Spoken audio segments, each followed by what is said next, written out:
Hey there, Alberta. You reckon you remember me? It's your future ma-in-law, Dorothy, coming your way. Ha! Boy, oh boy, do I have a surprise for you.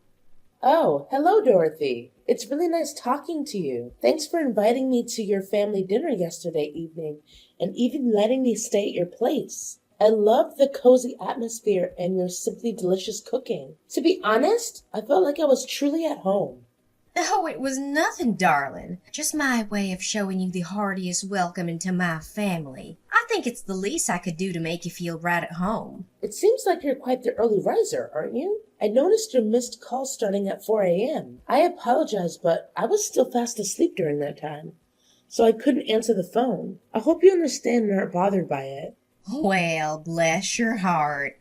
I'm not minding one bit. But here's the thing, darling. Once you're hitched into this family, it's kinda an unwritten rule to rise round at 3 to 4 in the morning. You see, we're good old farmers, and it's mighty important to tend to all them chores bright and early all by our lonesome. Oh, okay, I got it. Thanks for letting me know. Now, being from the big city, I reckon you might not know the ins and outs of farmer life, but I fret not, sugar, 'cause I'll be right there to teach you every last bit about being a farmer. We'll have you plowing fields and milking cows like a pro in no time. Thank you, Dorothy. I truly appreciate it. I'll do my best to soak up all the knowledge about how things run in your household. I'm excited for the learning journey ahead, and I know it'll be a whole lot of fun. Your guidance means the world to me. You know what, Alberta? Sometimes them city folks can be downright clueless and ignorant. They go round acting all high and mighty.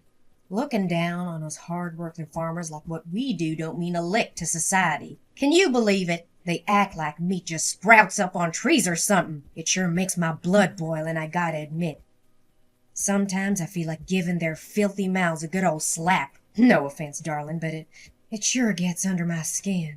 Oh, I understand, Dorothy. But let's remember that not everyone fits into the same mold. Whether in the city or the countryside, we'll find both good-hearted people and those who could use a little more kindness.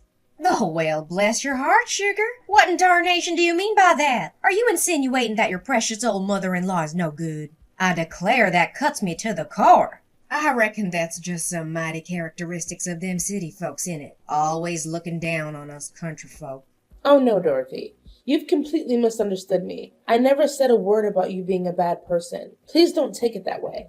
Well, darling, it's all good and dandy. I understand that change don't come easy, especially for folks who've been brought up to disdain us hard-working farmers. I reckon your folks might have filled your noggin with a heap of hogwash and misconceptions about us, trying to make you despise us. But let me tell you, sweetheart, none of that hogwash holds a lick of truth. If we want to have a harmonious relationship, you gotta let go of them silly prejudices your parents planted in your mind about us country folk. I apologize, but you've got it all wrong. My parents and I hold no prejudice against farmers. Truth be told, we have nothing but the utmost respect for you and all the hard-working people who toil away in the fields and farms day in and day out, providing us with nourishing food. Ho, ho, ho. Well now, sugar, if that's what you say. We'll just have to wait and see if your actions back up them words. We all know talk is cheap, and it's actions that truly speaks volumes. On another note, you must have gotten quite a bit of info about me and our kin from our talk yesterday. But there's a few more things I haven't had a chance to share with you just yet. Oh, all right then. If you think it's necessary, or if you genuinely want to share, feel free to tell me about those things. I'm all ears and open to hearing whatever you think is important for me to know. Oh, it's nothing major, darling. It's just a few simple guidelines to keep everything running smooth as silk in our humble abode. We aim to create a cozy and harmonious environment for all of us to live together under this roof, that's all. You see, keeping the house in order is always mighty important. It helps keeps things tidy and ensures everything's in its rightful place. Oh, what exactly do you mean by for us to live together? Are you saying that Cedric and I will be living with you and the rest of the family? I'm just curious because our living arrangements haven't been discussed yet. Well, of course. There's no other way to interpret what I just said now, is there? Oh, bless your heart, I forgot. You being one of them city slickers, you might not be fully aware of how things work around these parts. See, here it's common sense for the wives to live with their husband's family after getting hitched. It's all about showing love, affection, and bringing everyone closer together. Oh, really? That's quite surprising to hear. This whole living arrangement after marriage is actually news to me. You see, that's why us country folks are known for our hospitality and friendliness. We're a whole different breed compared to them city folks who always seem so cold-hearted and hostile towards each other. I find it a bit surprising because Cedric never brought up anything like that to me. Actually, he told me he wanted to purchase a new house in the city for us to live in together. You see, we're currently employed by a company located in the city, so it's only natural that he would prefer us to reside there. What, did Cedric tell you that himself? Why didn't he bother to tell me? To be honest, that's a shock to me. He could have at least given me a heads up. I thought after all these years of working in the city he'd miss Mom and Dad and come back to his hometown to repay us for raising him into the fine young man he is today. I guess I was just wishful thinking. Of course, why would he want to live with a poor old lady like me instead of a young pretty girl like you? I'm sorry if you weren't aware of his intentions yet, but trust me, Cedric loves you and he'll tell you about his plans when he's ready. Just give him some time. Well, all right, darling, if you say so. It looks like you're the only decent soul I can rely on to rein in my headstrong boy. Oh, and speaking of which, when will you be heading back to the city? I know your visit round these parts won't last forever, will it? Oh, I've actually planned to head back home in 2 days. You see, I have work to tend to as well. Plus, I only took a short leave of 5 days to come visit this town and have a lovely get-together with you and the rest of the family. Well, shoot. Only 2 days? That's a darn shame. I was hoping you could stay as long as your heart desires. There's a heap of things round this old house I want to show you and teach you. But no need to fret. 2 days is still plenty of time for a mother and daughter-in-law to build a bond, don't you think? We'll make the most of it, you can count on that.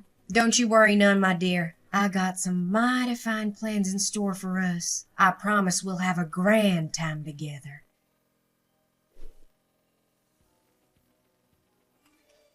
Rise and shine, darling. It's high time you woke up and got ready to burn off extra calories. We don't have a moment to waste, Alberta. I want us to squeeze every drop of goodness out of them 2 days you're staying here. And let me tell you, I've already got it all planned out. Every little thing you should be doing. Oh, Dorothy, it's only 4 a.m. I understand you're eager for us to have some quality time together, but did you really have to knock on my door this early in the morning? It's still dark outside, and I could really use a bit more sleep. Can we perhaps plan our activities for a bit later in the day? Oh, Alberta, how can I expect you to marry into my family if all you know how to do is sleep till the afternoon? You gotta step up and prove yourself worthy of being a part of this family.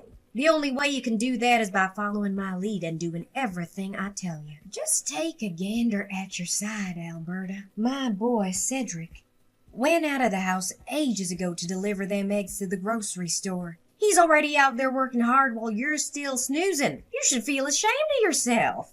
Oh, really? Cedric is already out? That's strange.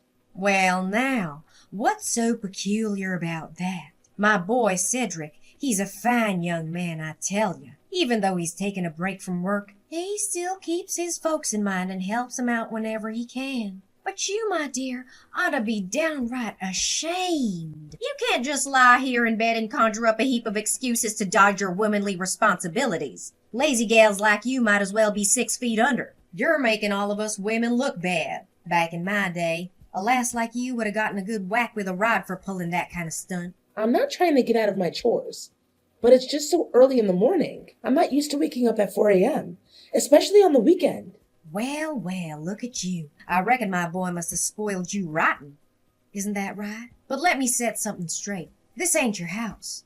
So don't go thinking you're going to be treated like some princess round here. Now listen up and listen well. I'm only giving you 1 more minute to get yourself up and ready. We got a whole day stretching out ahead of us, with a list of chores as long as a country mile. So chop chop now. Time's a-wasting. All right. I'm already up, so you don't need to keep knocking on the door.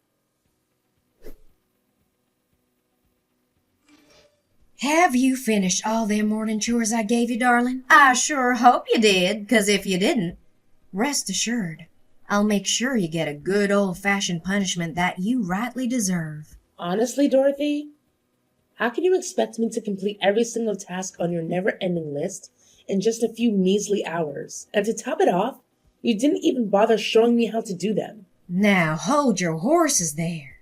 No need to be a drama queen. Is this how them city slickers always act? Complaining at the first sight of a little challenge? If you're gonna keep acting like a soggy noodle soup, then I reckon you're not the right match for my son, darling. Perhaps a drama queen like yourself ought to find someone who's just as skilled at stirring up a fuss over nothing. Face the facts. You just don't fit in with our family. It's high time you admitted it. Your words don't make any sense. Instead of pointing fingers at me, why don't you take a good hard look at the mile-long list of chores you handed me? Feeding livestock, mending fences, planting corn, scrubbing the hog lot and chicken house, and even taking showers for the pigs. The list goes on and on. Can you blame me for feeling overwhelmed? Well, just a friendly reminder for you, darling. We ain't gonna be using no fancy corn planter contraption. Nope. You'll be planting them corns by hand. Every last one of 'em. We gotta cover that whole field with them seeds, you hear? Now it'll be a mighty fine exercise for lazy gals like yourself. No rush. Take your sweet time, but make sure that the work gets done by the end of today. I'm not taking no excuses for no delays. You got that loud and clear? Manually plant the corn? Are you joking? Do you even realize that the cornfield is a whopping 40 acres in size? It would take me days on end to get that done by hand. Not to mention the scorching hot temperatures we're dealing with. I'd literally keel over from the heat. Now, what's all the fuss about? Planting corn seeds by hand is as natural as a cow chewing cud. Our ancestors have been doing it that way for ages. How do you reckon they managed to handle all that planting business without fancy machines? They relied on their trusty hands, that's how. It's a good old tradition that's been passed down through generations, and we aren't breaking it now. And what about this business of taking showers for the pigs? Do you honestly expect me to handle that all by myself?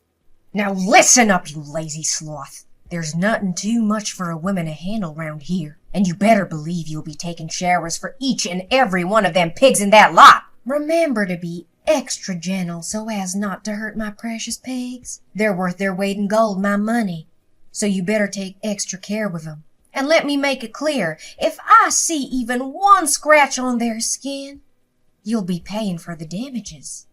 You hear? Oh, and by the way, you're only allowed 1 hour to get it all done. So get to it!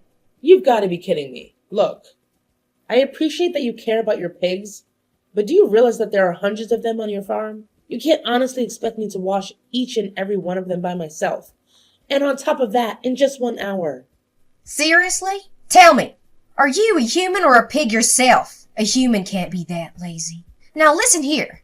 You bring nothing but shame to all them fine ladies like me. Why don't you mosey on over to the hog and make yourself at home? You don't have to do much there. Just snooze, chow down, and wait for others to tidy up after you. I reckon that kind of life must be a dream come true for lazy folks like yourself, huh? Boy, oh boy, how pitiful. Listen, Dorothy. I'm not sure what's gotten into you, or if I've unintentionally upset you, but I believe you're being unreasonable here. I've already pitched in by feeding the chickens and tidying their coop this morning, and that's about all I can manage for now. Oh, what do you think you're doing, defying your own mother-in-law like that? Is this the way a daughter-in-law ought to treat her husband's dear old mama? I can't rightly believe my own ears. If you keep carrying on like this, there's no way I'm letting you get hitched to my boy, you hear? Alberta? I know you're within earshot, so quit ignoring me. It's mighty rude and disrespectful, and you dang well know it. Alberta! I'm demanding an answer this instant. I swear on my boots, if you keep ignoring my commands, there'll be consequences to pay.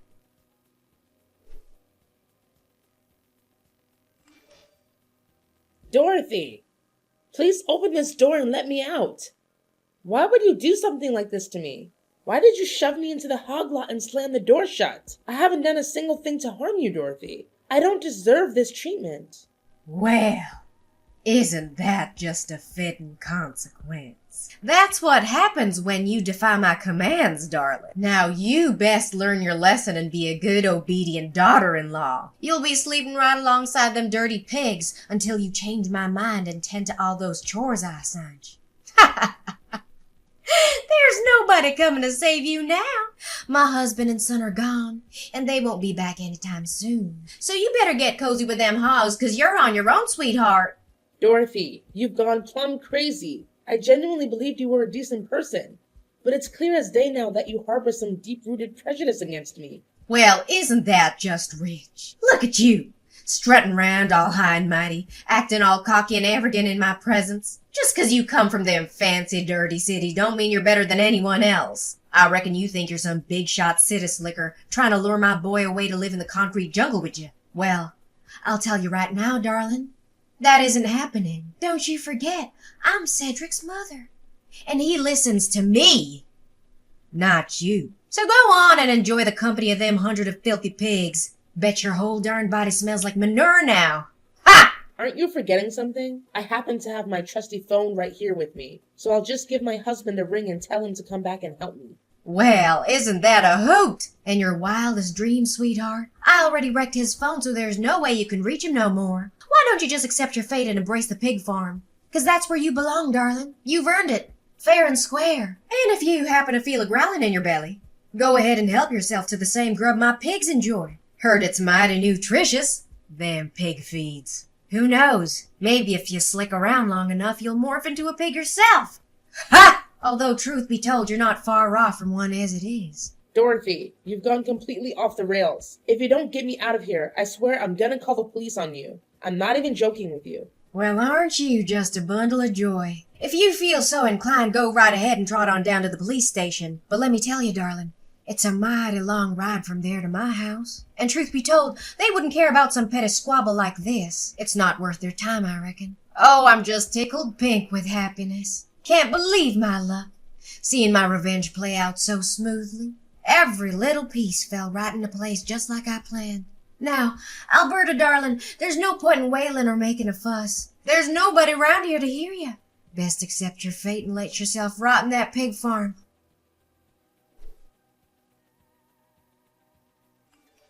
Alberta, where are you? I stepped outside for a breath of fresh air, but what in the Sam Hill? The door to the pig farm is wide open. Did you somehow find a way to skedaddle from that place? How dare you, I say? Oh, well, would you look at that? Your dear husband and son made their way back home. And guess what? They lent me a hand and got me out of that pig farm. What?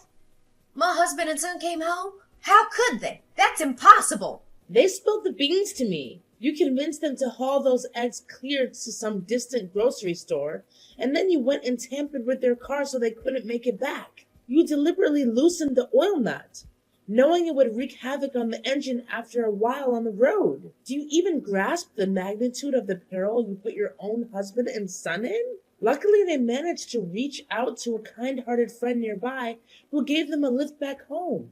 What? I can't believe this. My plan went all the hell and back. This is just unacceptable. Everything was so perfectly planned and well thought out. How could it go wrong like that? I'm plumb flabbergasted. You've got some serious issues, Dorothy. What on earth possessed you to concoct such a twisted scheme? Is it because you harbor some hatred towards me and wanted to seek vengeance? Honestly, I haven't even done anything to you to deserve this. You hit the nail on the head. It's true, I can't stand you.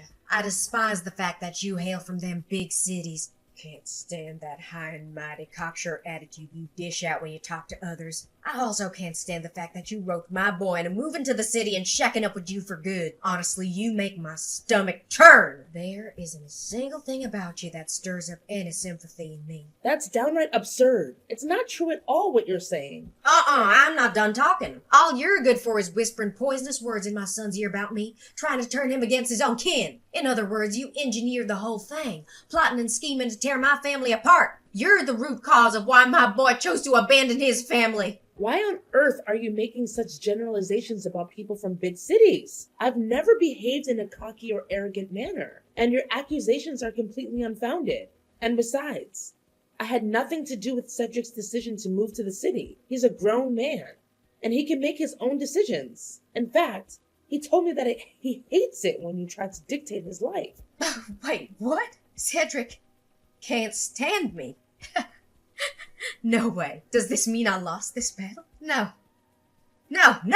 I flat out refuse to reckon with this reality. You best believe you need to send my boy back to me, you hear? I found him a new flawless bride who lives right round these parts, near my house and my farm. If Cedric ties the knot with that gal, he'll be setting down right here with me for good and help me with the farm work. Stop daydreaming, Dorothy. Oh, and by the way, your husband told me that what you did to him is unforgivable. That's why he decided to leave you for good. You'll be receiving divorce papers from him soon. Hold on there just a cotton-picking minute. Divorce papers? Are you plumb loco? Why in the world would my own husband want to divorce me of all things? You heard me crystal clear. And as you might expect, Cedric didn't keep it a secret either. He made it known to me that he intends to take legal action against you. Tampering with someone's vehicle and causing damage to the engine is a grave offense, and the consequences are severe. You'll find yourself behind bars for committing such a crime.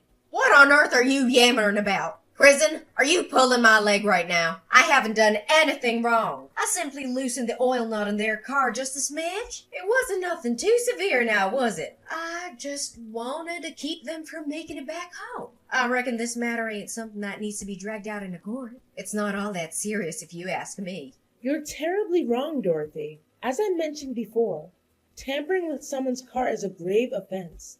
And mark my words, you'll face the consequences fitting for such a crime. Rest assured, the punishment won't be anything light. It will be substantial and just. No way! You're totally trying to scare me with your bluff. I'm not falling for your lame trap. Not in a million years. Seriously, it makes zero sense that my son and husband would ever throw me behind bars. They'd have to be absolute monsters to even think about doing something like that. Nah, Dorothy. They ain't the monsters here. You're the one wearing that title. You put your own husband and son in serious danger all because you wanted revenge on me. Listen, I'm not going to waste any more of my precious time talking with you. It's your turn now to deal with all the mess you've caused. Just remember, Cedric and I are hitting the road real soon, and we ain't ever coming back. Oh, you can hide in the pig farm if you want. Haha. No! This is just too much. Alberta, I'm begging you. Talk some sense into my husband and son. They can't just ditch me like this. We're family, for crying out loud. This isn't how family should treat each other. No way. Look, I'm sorry, all right. I messed up. I admit it. So please cut me some slack this time. I promise I'll support your wedding with Cedric. You've got my blessings. I really don't want to end up in prison. That place isn't for me. It's for real criminals, and I'm definitely not one of them. Why didn't you think it through before committing that terrible crime? It's already way past time for apology now. You've made your bed, now lie in it. No one's gonna swoop in and save you from facing the music anymore. It's time to own up to the consequences.